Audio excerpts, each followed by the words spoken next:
আবু বকর সিদ্দিক রাদিয়াল্লাহু তাআলা আনহুর কাছে গেলেন, কালিমার দাওয়াত দেন। ও আবু বকর, তুমি বলো লা ইলাহা ইল্লাল্লাহু মুহাম্মাদুর রাসূলুল্লাহ সাল্লাল্লাহু আলাইহি ওয়াসাল্লাম। প্রিয় মুসলমান ভাইরা, পর্দার আড়াল থেকে আলোচনা শুনছেন দিনদার ইমানদার মুসলমান মা ও বোনেরা। সর্বপ্রথমেই মহান আল্লাহ পাকের আলিশান দরবারে কালিমাতুর শুকর আদায় করছি, যিনি আমাদেরকে অত্যন্ত দয়া করে মায়া করে আজকের এই মুবারক মজলিসে অংশগ্রহণ করার তৌফিক দিয়েছেন। এজন্য শুকরিয়াতন বলি আলহামদুলিল্লাহ। আমরা যারাই অংশগ্রহণ করতে পেরেছি এতে খুশি না বেজার? আরেকটু আওয়াজ দিয়ে এখন খুশি না বেজার? আপনি আমার মতো অনেক মানুষ এখনো বিভিন্ন নিষিদ্ধ কাজে, নাফরমানিতে, গুনার কাজে লিপ্ত আছে না নাই? অনেক মানুষ আটে গাটে, বাজারে, দোকানে, বাসা বাড়িতে, টিভির পর্দার সামনে বিভিন্ন গুনার কাজে লিপ্ত। আল্লাহ পাক রব্বুল আলামিন আমাদেরকে যাবতীয় গুনার কাছ থেকে মুক্ত করে এমন একটি মজলিসে, এমন একটি সামিয়ানার নিচে অংশগ্রহণ করার তৌফিক দিয়েছেন, যেই সামিয়ানার নিচে অংশগ্রহণ করার সাথে সাথে মহান আল্লাহ জিন্দেগীর সমস্ত সগীরা গুনাহ মাফ করে দেন। এই মজলিসের দাম কম না বেশি? দুনিয়ার কোনো মানুষ ইচ্ছা করলেই এইরকম সামিয়ানার নিচে বসতে পারবে না, ঠিক না বেটি? আপনি আমার মতো বহু মানুষ কয়েকদিন আগ থেকে নিয়ত করে রেখেছিল আজকের মাহফিলে থাকবে, কিন্তু কপালে নাই। এমন আসে না নাই? এখানে অনেক মানুষ এমন আছেন আপনি নিজেও জানেন না, আপনার কোনো ইচ্ছাও ছিল না আসবেন, এরপরেও মহান আল্লাহ আপনাকে আসার মতো তৌফিক দিছেন। এমন কিছু মানুষ এখানে আসে না নাই? তাহলে বোঝা যায় এইরকম সামিয়ানার নিচে আসা এবং বসা কারো ইচ্ছার ভিতরে নয়। আপনি ইচ্ছা করলেই আসতে পারবেন, বসতে পারবেন, তা সম্ভব নয়। এই সমস্ত মজলিসে একমাত্র ওই সমস্ত ব্যক্তিরাই অংশগ্রহণ করতে পারে যাদেরকে মহান আল্লাহ পছন্দ করে। এতে বোঝা যায় আল্লাহ পাক আপনি আমাকে পছন্দ করছেন, ঠিক না ঠিক? আল্লাহ পাক আপনি আমাকে পছন্দ করে একটা জাতি থেকে বাছাই করে এমন একটা মজলিসে অংশগ্রহণ করার তৌফিক দিয়েছেন। শুরুতেই বলেছি, অংশগ্রহণের সাথে সাথে জিন্দেগীর সগীরা গুনাহ মাফ হয়ে যায়। উলামায়ে কেরামের জবান থেকে কোরআন হাদিসের আলোচনা শোনার পরে আল্লাহর অনেক বান্দা বান্দির অন্তরে দেখবেন মাঝে মাঝে ধাক্কা মারে। এমন অবস্থা মাঝে মাঝে হয় কিনা? আপনি আলোচনা শুনতেছেন, হঠাৎ অন্তরে এমন ধাক্কা মারে, আপনি নিজে নিজে সিদ্ধান্ত নেন, আমার জীবনের দ্বারা এইভাবে আর কতদিন চালাবো? 40-50 বছর পার হয়ে গেল না, আমি আমার জীবনের গতি এইভাবে চালাতে পারি না। ওই মজলিসেই আপনি আখিরি মুনাজাতের সময় আল্লাহর কাছে জিন্দেগীর সমস্ত গুনার উপর তওবা করে নেয়। যেই সমস্ত বান্দা বান্দি তওবা করে নেয়, মহান আল্লাহ শুধু সগীরা গুনাহ নয়, তার জিন্দেগীর কবিরা গুনাহ আল্লাহ মাফ করে দেন। এমন ভাবে মাফ করে দেন কাওয়ালাদাত উম্মুহু, যেমন সবে মাত্র মায়ের গর্ভ থেকে দুনিয়ায় ভূমিষ্ঠ হইল। আজকের এই মাহফিল আপনি আমার জিন্দেগীর সগীরা কবিরা, ছোট বড় গুনাহ মাফ হওয়ার জায়গা, ঠিক না বেঠিক? এই গুনাহ মাফের জায়গায় অংশগ্রহণ করাটা বড় ভাগ্যের বিষয়। এজন্য আবারও অন্তরস্থল থেকে জবান খুলে উচ্চ কণ্ঠে কালিমাতু শুকর আদায় করি, সকলে জোরে সোরে বলি আলহামদুলিল্লাহ। প্যারে হাজরিন, আপনারা বিজ্ঞাপন অবশ্যই দেখেছেন। আমার জন্য একটি বিষয় নির্ধারিত, সূরাতুল আসর সর্বসাধারণের কাছে ওয়াল আসরি সূরা হিসাবে পরিচিত। তাই আমি আপনাদের সামনে পবিত্র কোরআন শরীফের আয়াতনের দিক দিয়ে ছোট্ট একখানা সূরাতুল আসর তিলাওয়াত করছি।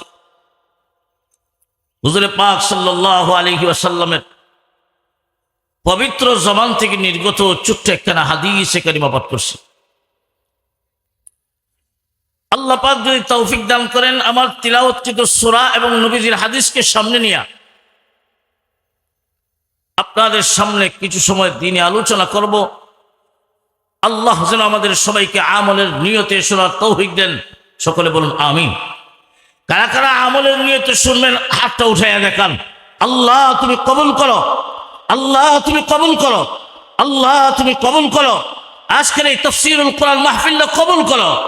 এলাকাবাসীর জন্য হেদায়েতের উসিলা বানায়া দাও। প্যারে হাজরিন, সূরার ভিতরের আলোচনা শুরু করার আগে সূরার বাহিরের কিছু আলোচনা করতে হবে। বাহিরের আলোচনা বুঝলেই ভিতরের আলোচনা বোঝাটা সহজ হয়ে যায়। এক নম্বর বিষয় হলো, এই সূরাখানা আল্লাহ পাক রব্বুল আলামিন কোন প্রেক্ষাপটে, কেন, কোন কারণে নাজিল করেছেন, যাকে শানে নুজুল বলা হয়, নাজিল হওয়ার কারণ। দুই নাম্বার, এই সূরাখানা কখন, কোন অবস্থায়, কোন জায়গায় নাজিল হয়েছে। একটা হলো এই সূরাখানা মক্কি সূরা। মক্কাতে আল্লাহ পাক রব্বুল আলামিন বিশ্ব নবীজির কাছে সূরাতুল আসর নাজিল করছেন। সূরাতুল আসর আল্লাহ নাজিল করছেন কোন জায়গায়, কোথায়, কখন? ইসলামের প্রাথমিক যুগে। কখন? এই দুইটা কথা মনে রাখবেন। নাজিল করেছেন কোথায়, কখন? ইসলামের প্রাথমিক যুগে। ইসলামের প্রাথমিক যুগ আমরা সবাই জানি। আল্লাহ পাক রব্বুল আলামিন আপনি আমার নবীকে এমন একটা যুগে নবুয়ত দান করেছেন, যেই যুগটাকে ইতিহাসের ভাষায় আইয়ামে জাহিলিয়াতের যুগ, মূর্খতার যুগ, অন্ধকার যুগ বলা হতো। যেই যুগের মানুষের ভিতরে এক আল্লাহর পরিচয় ছিল না, আল্লাহর সাথে বিভিন্ন বস্তুকে অংশীদার সাব্যস্ত করত। ওই আইয়ামে জাহিলিয়াতের যুগের মানুষদেরকে আল্লাহর পরিচয় তুলে ধরার জন্য মুহাম্মদুর রাসূলুল্লাহ সাল্লাল্লাহু আলাইহি ওয়াসাল্লামকে 40 বছর বয়সে আল্লাহ পাক নবুয়তের মতো মহান দৌলত দান করছেন। 40 বছর পর্যন্ত আপনি আমার নবী আরবি প্রতিষ্ঠিত, আরবি পরিচালিত। 40 বছরের ভিতরে আপনি আমার নবীর চলাফেরায়, চরিত্রের মাঝে বিন্দু পরিমাণ কলঙ্কের কোনো দাগ ছিল না। ঠিক না ঠিক? 40 বছরের জীবন ইতিহাস আপনি আমার নবীর চরিত্র ফুলের মতো পবিত্র। অমুক ভাইয়ের চরিত্র ফুলের মতো পবিত্র, এই কথাটা মিথ্যাও হতে পারে, কিন্তু বিশ্বনবী মুহাম্মদুর রাসূলুল্লাহ সাল্লাল্লাহু আলাইহি ওয়াসাল্লামের 40 বছরের জীবন আল্লাহ পাক এমন ভাবে পরিচালিত করেছেন, যার চরিত্রের মাঝে বিন্দু পরিমাণ কলঙ্কের কোনো দাগ নাই। মুহাম্মদ সাল্লাল্লাহু আলাইহি ওয়াসাল্লাম নবুয়ত প্রাপ্তির আগেই একজন মানুষের সাথে বন্ধুত্ব ছিল। আবু বকর সিদ্দিক রাদিয়াল্লাহু আনহু, নবীজির দুনিয়ার বন্ধু। আবু বকর সিদ্দিক রাদিয়াল্লাহু তাআলা আনহুর সাথে নবীজির বন্ধুত্ব ছিল নবুয়ত প্রাপ্তির আগ থেকে। আবু বকর সিদ্দিক ছিলেন একজন কাফরের ব্যবসায়ী। কিসের ব্যবসায়ী? কাফরের ব্যবসায়ী। আবু বকর সিদ্দিক রাদিয়াল্লাহু তাআলা আনহু একদিন ব্যবসার কাজে সিরিয়ায় গেলেন। ওই সিরিয়াতে রাত্রে ঘুমাইছেন। ঘুমন্ত অবস্থায় একটা স্বপ্নে দেখলেন। স্বপ্নে দেখেন আকাশের পূর্ণিমার চন্দ্র টুকরো টুকরো হইয়া মক্কার প্রতিটা ঘরে ঘরে এই চন্দ্রের টুকরোগুলা প্রবেশ করছে। এই স্বপ্নের ব্যাখ্যা জিজ্ঞাসা করার জন্য এক ইহুদি আলেমের কাছে গেলেন। ইহুদি আলেম জিজ্ঞাসা করলো, তোমার নাম কি? উনি বলেন, আমার নাম আবু বকর, বাবার নাম আবু কুহাফা, বাড়ি কোথায়? মক্কা নগরীতে, কুরাইশ বংশের। ওই ইহুদি আলেম আবু বকর সিদ্দিককে সুসংবাদ দেয়, ও আবু বকর, সুসংবাদ গ্রহণ করো, সুসংবাদ গ্রহণ করো, অচিরেই আরবের শেষ নবীর আগমন হবে, আর সর্বপ্রথম কালিমার দাওয়াত নিয়ে তোমার কাছে আসবে। তুমি সর্বপ্রথম কালিমার দাওয়াত গ্রহণ করে ইসলামের ইতিহাসে প্রথম মুসলমান হবে। আবু বকর সিদ্দিক স্বপ্নে দেখেছেন, স্বপ্নের ব্যাখ্যা শুই না, কারোর কাছে কয় না, ভিতরে ভিতরে রাখছে। এইদিকে মুহাম্মদুর রাসূলুল্লাহ সাল্লাল্লাহু আলাইহি ওয়াসাল্লাম নবুয়ত প্রাপ্ত হওয়ার পরে সর্বপ্রথম কালেমার দাওয়াত দিলেন নবীজির সহধর্মিণী আম্মা জান খাদিজাতুল কুবরা রাদিয়াল্লাহু আনহা। আম্মা জান খাদিজাতুল কুবরা রাদিয়াল্লাহু আনহা নবীজির দাওয়াত গ্রহণ করে ইসলামের ইতিহাসে মহিলাদের মাঝে সর্বপ্রথম কালেমা পাঠ করনেওয়ালা আম্মা জান খাদিজাতুল কুবরা রাদিয়াল্লাহু আনহা। সুবহানাল্লাহ। এরপরে নবীজি টার্গেট করতেছেন কার কাছে যাই, কার কাছে যাই? নবীজি টার্গেট ঠিক করছেন আমার বন্ধু আবু বকর সিদ্দিকের কাছে যাব। এমনি বুক ভরা আশা নিয়া আল্লাহর নবী আবু বকর সিদ্দিকের কাছে গেলেন। মনে বড় আশা, আমার বন্ধু আবু বকরকে যদি দাওয়াত দেই, আমার বিশ্বাস আবু বকর সিদ্দিক আমার দাওয়াত গ্রহণ করে মুসলমান হবে। আল্লাহর নবী আবু বকর সিদ্দিক রাদিয়াল্লাহু তাআলা আনহুর কাছে গেলেন, কালিমার দাওয়াত দেন। ও আবু বকর, তুমি বলো লা ইলাহা ইল্লাল্লাহু মুহাম্মাদুর রাসূলুল্লাহ সাল্লাল্লাহু আলাইহি ওয়াসাল্লাম। আল্লাহর নবী কালিমার দাওয়াত দিলেন।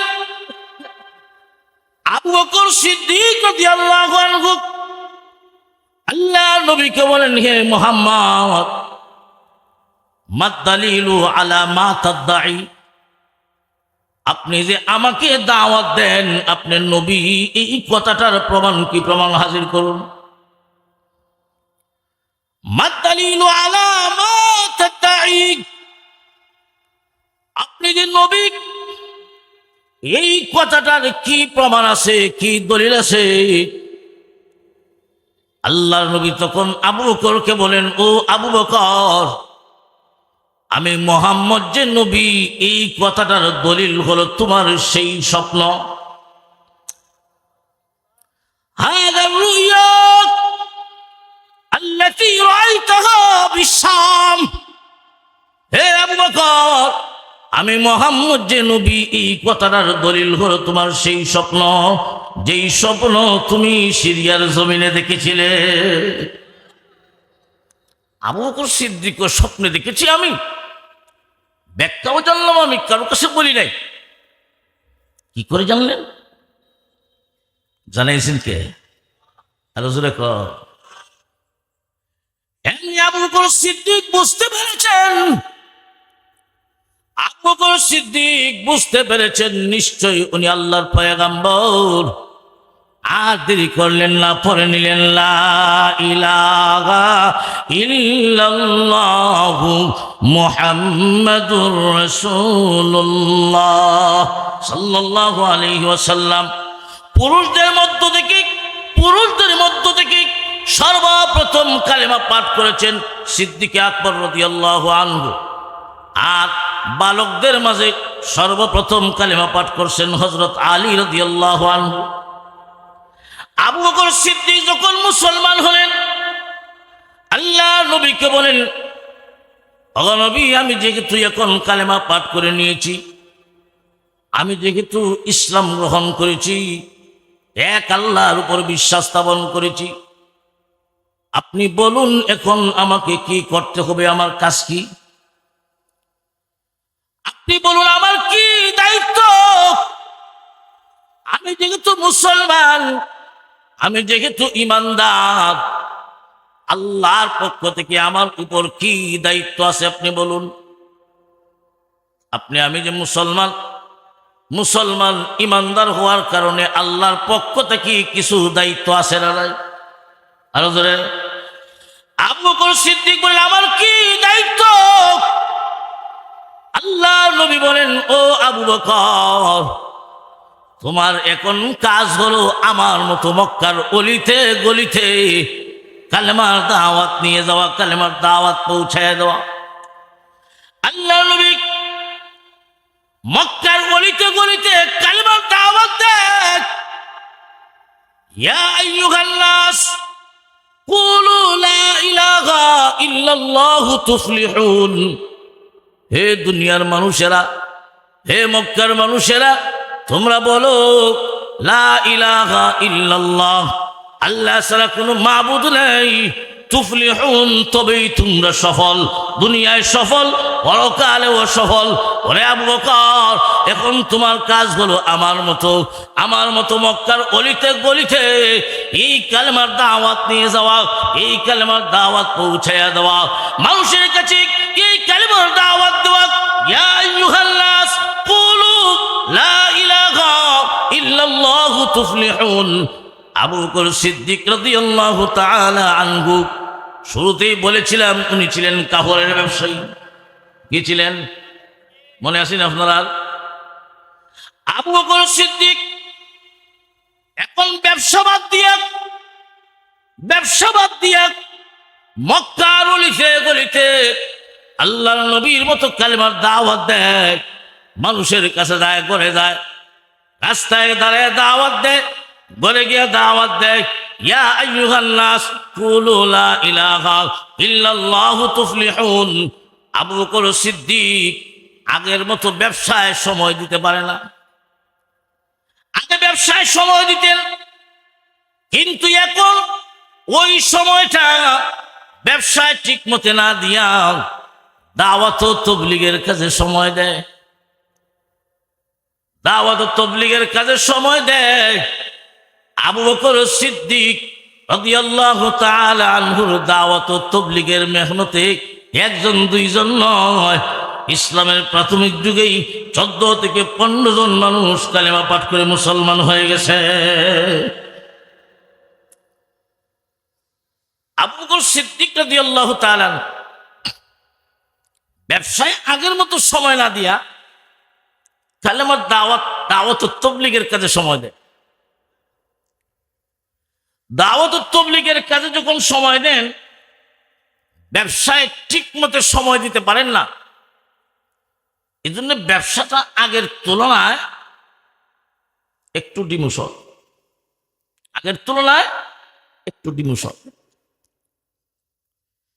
আবু বকর সিদ্দিক রাদিয়াল্লাহু তাআলা আনহুর ব্যবসায়িক সূত্রে আরেকজন বন্ধু ছিল, নামটা ভালো করে মনে রাখবেন, কালাদা ইবনে উসাইদ বা কালদা ইবনে উসাইদ।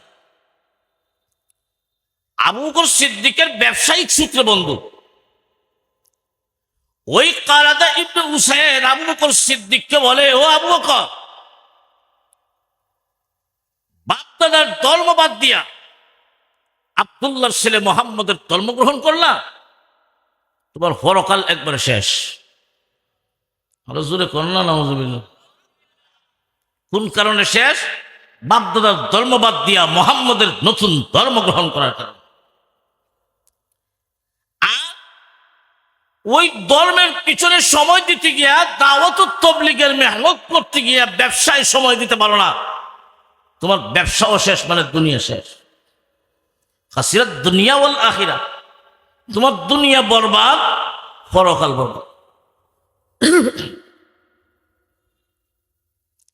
আবু বকর সিদ্দিক বাপদাদার ধর্মবাদ দিয়া ঈমান গ্রহণ করার কারণে পরকাল কি বরবাদ? আর যেরকম আমরা বিশ্বাস করি আসমান আর জমিনের মালিককে, এক আল্লাহর উপর ঈমান গ্রহণ করার কারণে আমাদের পরকাল বরবাদ কিনা, না পরকাল সফল? আর যেরকম সফল। ওই কালাদা ইবনে উসাইদ আবু বকরকে কয়, তোমার পরকাল বরবাদ আর দুনিয়াও বরবাদ, সব শেষ, সব শেষ। আল্লাহ কি শুনেন না? হুজুরে আল্লাহ পাক রব্বুল আলামিন ওই কালাদা ইবনে উসাইদের কথার প্রতিবাদ করতে গিয়া, কালাদা ইবনে উসাইদের কথার প্রতিবাদ জানাতে গিয়া আর আবু বকর সিদ্দিককে সান্ত্বনা দেওয়ার জন্য কালাদা ইবনে উসাইদের প্রতিবাদ, আবু বকর সিদ্দিককে সান্ত্বনা, ওই কালাদা ইবনে উসাইদের মতো কিয়ামত পর্যন্ত যত বেঈমান কাফের ঈমানদারদেরকে পরকাল ক্ষতিগ্রস্তের মাঝে বলবে, ওই কালাদা ইবনে উসাইদের মতো কিয়ামত পর্যন্ত যত মানুষ দুনিয়াতে আসবে সকলের কথার প্রতিবাদ। আবু বকর সিদ্দিকের মতো যত মানুষ এক আল্লাহর উপর বিশ্বাস স্থাপন করবে তাদের সবাইকেই সান্ত্বনা। যদিও আল্লাহ সূরাটা নাজিল করেছেন 1450 বছর আগে, এই সূরাটা এখনো আছে না নাই? আর যখন কিয়ামত পর্যন্ত থাকবে, এই সূরার হুকুম থাকবে। আল্লাহ পাক রব্বুল আলামিন 1450 বছর আগে ওই কালাদা ইবনে উসাইদের কথার প্রতিবাদ করতে গিয়া আর আবু বকর সিদ্দিককে সান্ত্বনা দিতে গিয়া আমার তিলাওয়াতকৃত সূরা সূরাতুল আসর আল্লাহ নাজিল করছে। কালাদা ইবনে উসাইদের প্রতিবাদ আর আবু বকর সিদ্দিককে সান্ত্বনা। এখন ওই সূরাটা যদিও 1450 বছর আগে নাজিল হয়েছে, এখনো আছে, কিয়ামত পর্যন্ত থাকবে, তার অর্থ দাঁড়াবে, হুকুম হবে কিয়ামত পর্যন্ত কালাদা ইবনে উসাইদের মতো যত কাফের বেঈমানেরা ঈমানদারদেরকে অন্ধবিশ্বাসী বলবে, ঈমানদারদেরকে তুচ্ছ তাচ্ছিল্য করবে, ঈমানদারদেরকে ক্ষতিগ্রস্তের মাঝে বলবে, আল্লাহ তাদের সবাইকেই সূরাতুল আসরের মাধ্যমে জবাব দিয়েছে। আর আবু বকর সিদ্দিকের মতো যারা ঈমান আনছে, এখনো যারা আছে, কিয়ামত পর্যন্ত যত মানুষ ঈমানদার হবে আল্লাহ তাদেরকে সূরাতুল আসরের মাধ্যমে সান্ত্বনা দিয়েছেন। কন্যা সুবহানাল্লাহ। এই সূরাটা আল্লাহ নাজিল করেছেন কোথায়, কোন সময়? ইসলামের প্রাথমিক যুগে। কোন প্রেক্ষাপটে? আবু বকর সিদ্দিক ইসলাম গ্রহণ করছেন, বাপদাদার ধর্মবাদ দিয়া ইসলাম গ্রহণ কইরা দাওয়াত তাবলীগের কাজে সময় দেয়, কালেমার প্রচার প্রসারের সময় দেয়। আবু বকর সিদ্দিকের ব্যবসায়িক সূত্র বন্ধু কালাদা ইবনে উসাইদ আবু বকর সিদ্দিককে কয়, তোমার দুনিয়ার জীবন ধ্বংস, পরকাল ধ্বংস, দুনিয়ার জীবন ক্ষতিগ্রস্তের মাঝে, পরকাল ক্ষতিগ্রস্তের মাঝে। তার কারণ বাপদাদার ধর্মবাদ দেওয়ার কারণে পরকাল বরবাদ, আর দুই ধর্মের প্রচার করতে গিয়া তোমার ব্যবসা বাণিজ্য সময় না দেওয়ার কারণে ব্যবসা বাণিজ্য ধ্বংস, মানে দুনিয়া ধ্বংস। আল্লাহ এই সূরার মাধ্যমে কালাদা ইবনে উসাইদকে প্রতিবাদ করছেন। والعصر إن الإنسان لفي خسر إلا الذين آمنوا وعملوا الصالحات وتواصوا بالحق وتواصوا بالصبر আল্লাহ পাক রব্বুল আলামিন সূরার শুরুতেই ওয়াল আসরের কসম, যুগের কসম, সময়ের কসম, যুগের কসম, সময়ের কসম, আসরের কসম করে আল্লাহ বলতেছেন ওয়াল আসরি ইন্নাল ইনসানা লাফি খুসর, যুগের কসম, নিশ্চয় দুনিয়ার মানুষেরা বড় ক্ষতিগ্রস্তের মাঝে, সবাই ধ্বংসের মাঝে, সবাই ক্ষতিগ্রস্তের মাঝে। আল্লাহ পাক রব্বুল আলামিন ওয়াল আসরি, আসরের কসম, সময়ের কসম কেন করলেন? কসমই বা কেন করলেন? ও দুনিয়ার ঈমানওয়ালারা, আপনি আমি কোনো কথার গুরুত্ব বুঝাতে গিয়া, কোনো কথার গুরুত্ব বুঝাতে গিয়ে আমরা আল্লাহর নামে কসম করি, আল্লাহর নামে কসম করি। উদ্দেশ্য হলো আমার কথাটা বড় মজবুত, আমার কথাটা বড় সত্য, আমার কথাটা বড় 100% ঠিক, আমার কথার গুরুত্ব বোঝানোর জন্যে আপনি আমি কসম করি। ঠিক তেমনি ভাবে মহান আল্লাহ সূরার শুরুতেই কসম করে কথাটা বলতেছেন, এর মাধ্যমে আল্লাহ বুঝাইয়া দিলেন, গুরুত্ব বুঝাইয়া দিলেন, গুরুত্ব বুঝাইয়া দিলেন। ওয়াল আসরি ইন্নাল ইনসানা লাফি খুসর, আল্লাহ বলেন সময়ের কসম, সময়ের কসম। সময়ের কসম কেন করলেন? ও দুনিয়ার মানুষেরা, সময় মানুষের জীবনের এমন একটা মূল্যবান সময়। সময়ই একমাত্র পুঁজি, সময় একমাত্র হাতিয়ার, সময় তোমার একমাত্র সম্বল। ওই সময় ব্যয় করে তুমি জান্নাতি হতে পারো, ওই সময়টাই ব্যয় করে তুমি নিজেকে জাহান্নামী বানাতে পারো। সময়ের মাধ্যমেই তুমি তোমার জীবন পরিবর্তন করতে পারো। সময়টা বড় মূল্যবান। তাই আল্লাহ পাক রব্বুল আলামিন যেই কথাটা পরবর্তীতে বলতে চাইছেন, সময় মূল্যবান, এই মূল্যবান সময়ের কসম করে আল্লাহ বলেন ইন্নাল ইনসানা লাফি খুসর, নিশ্চয় দুনিয়ার মানুষেরা সবাই ক্ষতিগ্রস্তের মাঝে, দুনিয়ার মানুষেরা বড় ক্ষতিগ্রস্তের মাঝে। রাইসুল মুফাসসিরিন আব্দুল্লাহ ইবনে আব্বাস রাদিয়াল্লাহু তাআলা আনহু বলেন, আল্লাহ পাক রব্বুল আলামিন ইন্নাল ইনসান, ইনসান শব্দ দ্বারা দুনিয়ার সকল মানুষকে বুঝান নাই। আল্লাহ বুঝাতে চান ইন্নাল ইনসানা লাফি খুসর, নিশ্চয় দুনিয়ার কাফির বেঈমানেরা বড় ক্ষতিগ্রস্তের মাঝে, মুশরিকেরা বড় ক্ষতিগ্রস্তের মাঝে, মুশরিকেরা বড় ক্ষতিগ্রস্তের মাঝে। পরবর্তীতে আল্লাহ পাক রব্বুল আলামিন 4টা গুণের আলোচনা করেছেন, 4টা গুণ। ইল্লাল্লাযীনা আমানু ওয়া আমিলুস সালিহাত ওয়া তাওয়াসাউ বিল হক ওয়া তাওয়াসাউ বিস সবর। আল্লাহ পাক রব্বুল আলামিন প্রথমে আলাদা করে বলেন দুনিয়ার সমস্ত মানুষ ক্ষতিগ্রস্তের মাঝে, একমাত্র ওই সমস্ত মানুষরাই সফল যাদের মাঝে 4টা গুণ থাকবে। 4টা গুণ। কয়টা? দুনিয়ার সব ধ্বংসের মাঝে, তবে 4টা গুণ যার মাঝে থাকবে এরা দুনিয়া তো সফল, পরকালও সফল।